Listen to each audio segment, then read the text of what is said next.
And so let's go ahead, we'll get on into the African American Cultural Festival. One of the things a person asked me is about the history. Can you give us a brief history of and the struggles and how we come to the African American Cultural Festival where it is today? Well, it wasn't the African American Cultural Festival, it was just a Dayton Cultural Festival, which started in 1968, started 2 years before the Black Expo in Indianapolis. They started in 1970. And I can go back to Bean Davis, Margaret Peters, those Africana Council of Elders, as we call it now. We have a group called the Africana Council of Elders, so they can give a better history or description of it. But we started in 1968. Then we had a lapse, or we had a hiatus.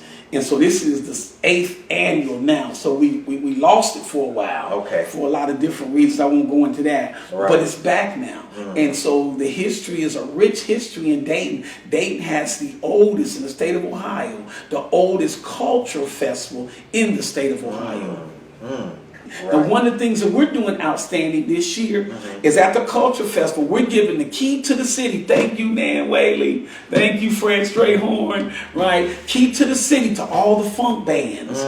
We're doing that. That's Saturday at 2 to 3. 2 to 3. We have a play that's going to be on. Brother Brian is a part of the play. I taught him all he knows, so he should be pretty good. And then we're giving the key to the city. I've even shared with the mayor, we haven't gave Bean Davis a key, Margaret Peters, just we should give keys to the city every year. We can do it at the Culture Festival. And it has blown up.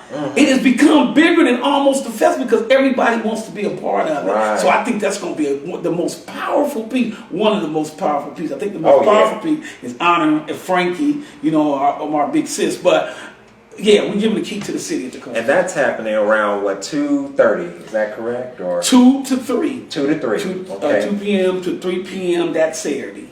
And one of the things that starts off the African American Cultural Festival is libation. Which is once again a part of our culture that many may not know about. Can you give a brief understanding of libation? The libation is basically saying it's a different type of libation. One libation is, believe it or not, when you see brothers pouring 40 ounces into the ground at home. That's not the libation we talk about. The libation that we love is when you pour water into the ground, because water makes what? Makes everything grow. Right. It's important. Beer in the ground, beer kills the soil. So libation means we're honoring our ancestors. We're honoring the kings and queens. We're honoring Ethiopia that was never conquered. We're honoring Nat Turner. We're honoring, Martin Luther King. Then we're honoring those who's with us now. We honor them and their work. We honor, like I said, the ancestors, the elders. We honor anybody that has helped make us a better community. And I know that part of that honoring is that the audience is also asked to say a name. Honoring an ancestor. We honor the children, the Watotos, the universal ancestors, the ancient ancestors. We honor north, south, east, and west, water, fire, land. So the libation, we start off rites of passage with the libation. So we would start off the Culture Festival with the libation. And this year, we're going to end the Culture Festival with a libation. Beautiful. And just skipping around, not putting in these in any order. One of the things that we're going to have there that Mama Nazeebo talked about was the African wedding. Because, marriage, particularly black marriage, is really going through some rocky times, and that's for various reasons, being under this system. Some would say the system of white supremacy.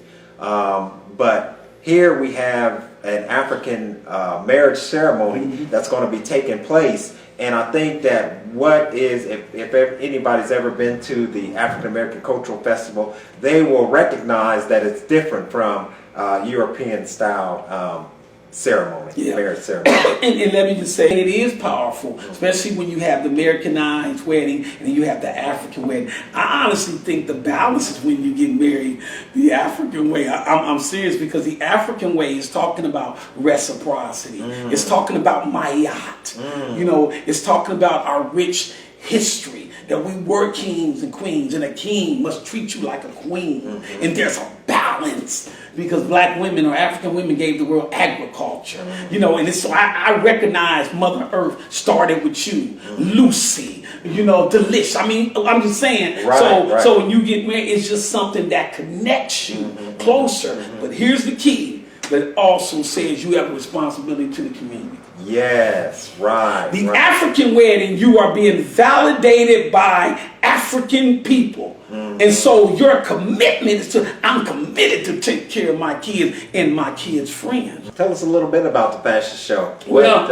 You know, Mama Zeepa probably is the best person to talk about it, but I can say we have a youth and adult fashion show in the African village, and it's beautiful. Natural hair, the clothes are handmade. You know, we have some of the greatest designers right here in Dayton again. I ain't gonna shout out no names because I don't get hurt nobody's feelings. Right. But I will shout out my designer, Lamora Amir. I will shout him out. Right. But I'm just saying, and it's awesome. We got kids as young as 3 years old that's modeling. Right. And the thing about modeling is it's basically talking about the beauty. You know, I always say I'm proud of the skin I'm in. There is no sin in my skin. I'm proud of the skin I'm in. I can win in my skin. And that's what our modeling is about. The African way of modeling is we're proud of who we are. And it first shows inside of us, and then it shows up on the outside. One of the things you were writing down and we want to talk about is the sponsors. Because sponsorship is major. You know, and when we're talking about the African American Cultural Festival, a lot of the weight is basically put on, you know, people giving donations and sponsors, because the city at this point in time, well, what is the city? I'm not going to say what I know. Well, we're thankful to have a few city commissioners and a few county commissioners that help us. I have to be honest, especially Mayor Nan Whaley. I think the last couple of years have saved the festival. She's really supported, but we need more support. Our support comes from Metro Parks. They're a major supporter. Wright and Schulte, Physicians Charitable, Eddings Foundation, Dr. Morris Brown, probably number one. HRC, Human Relations Council with Katie Cosby, my boss, and then also the street soldiers who volunteer one day for free. But anybody that wants to donate, you can go to our website and you can donate just $5. If we get 10,000 people, that gives us $5. I think that's 50,000. I wasn't good at math, y'all, but I think I'm right there. We need all the donations. It costs us about $28,000, which is not a lot, to do the Culture Festival every year. Right now, we're probably at about 18 or 19. Right. So anybody that wants to give, I mean, we'll give you publicity if that's what you're seeking. But it's just so important because this is all we got. We on Lost Urban Nights. We really don't have nothing else. In the 2 days, they say we might have 10, 11,000 people that come through the 2 days. We've got to maximize that. We don't charge. We don't allow alcohol either. Most festivals make their money because they allow alcohol. We're not. Our people don't do well with alcohol, especially at night. We're not. As long as I'm the president, there will not be alcohol. And if they do bring it in, I won't be there because we haven't had an incident. We've been doing it 7 years. We had one fight the first year. The street soldiers and the brothers, the Nation of Islam, the motorcycle club, our security is tight. It's a family event. We ain't gonna have no crazy stuff. Everybody went killed. No, we have none of that on our stages. This is a family event about building culture, not a cult.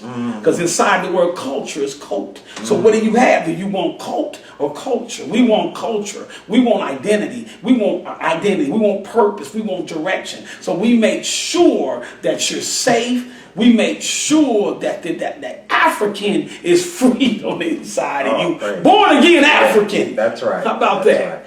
And let me take one of the biggest, next to the African village, one of the biggest things that we do is the health pavilion. Cheryl Stroggins, who is the vice president, I think right now we have like 39 different agencies going to participate. And people support health. Health is wealth. I'm working on mine. I understand. I quit eating pork, I think a couple months ago. I'm now getting off the pop. I love pop. But I'm drinking water. Our body is our temple, and the Africans knew that. We ain't seen too many fat Africans, right? So I'm just saying, so it's just so important to take care of our body. So our health pavilion, we probably put the most resources in that because, like I said earlier, health is wealth. Right. And I'll tell you something else that I'm excited about is that we're doing African lectures this year. Yes. After the 21st or 22nd at the Urban Theological Seminary, which is on Salem, next to the library, from 6 to 8.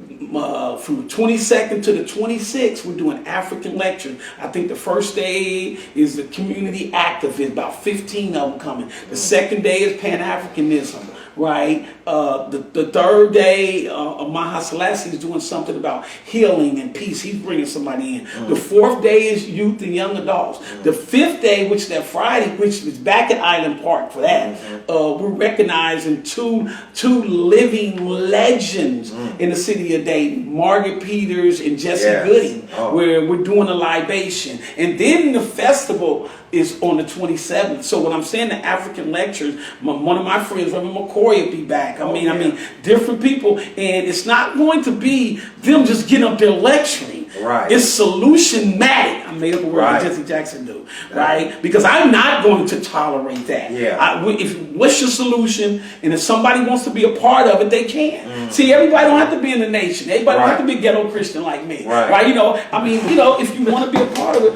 what is that one thing that you want to do? Right? And the thing that we can do is support black businesses. Right. Right. You know, me and my brother Tommy Jones, I brag about this. We probably 80%. I don't get stuff. I can definitely get it cheaper. No, we got to put our money back in our community, right? And so we want. So that's the thing that we can do. So what we want from our activists is tangible. See, yeah, Black Lives Matter, march, all that's good, but how is it working? How is it helping us, y'all? I agree with Black Lives Matter. Yes, I do. But what I'm saying is, okay, money matters too. Right. Black businesses matter too. Yeah. Black girls matter too. Quit getting break up. Are you with me? So we're going to address it. One thing I've learned is that a challenge is not a chokehold. It's just a challenge. As far as what's happening on Sunday, Tanya Baker is our featured singer or performer.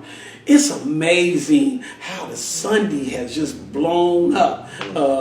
The Humble Sons are coming. I mean, we got 14 acts that's coming. Wow. Yeah. And I'm excited of all the different groups that's actually doing it. WDAO is sponsoring Saturday. Well, Sunday. U92 is sponsored. One of the sponsors, Saturday, I didn't mention their name. So what I'm saying, we're excited about it. But we want the Sunday at Courthouse Square to look like we want culture. So we're going to have art there. It's just not really just a Sunday explosion. It's still the African American Culture Festival.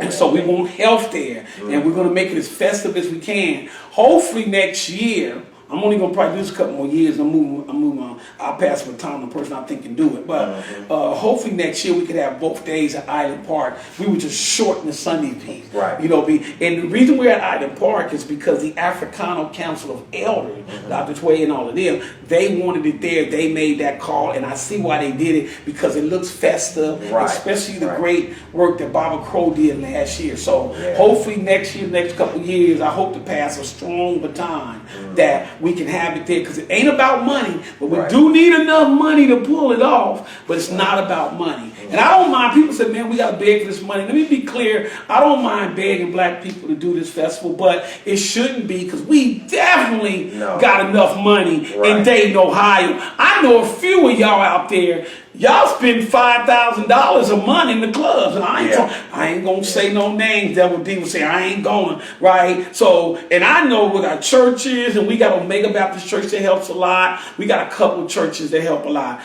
Pastor Paul, yes, my friend, Pastor Paul, he helps. So we got a couple of churches. Mount Calvary is a featured church this year. They'll take up a donation that'll pay for some stuff. We got enough money, and if we wanted to expand culturally, we don't care about it expanding commercially. I cares nothing about that. But culturally, if it's expanded, we'll expand. Absolutely, because that culture, that plants the seed for next generation and generations going forward.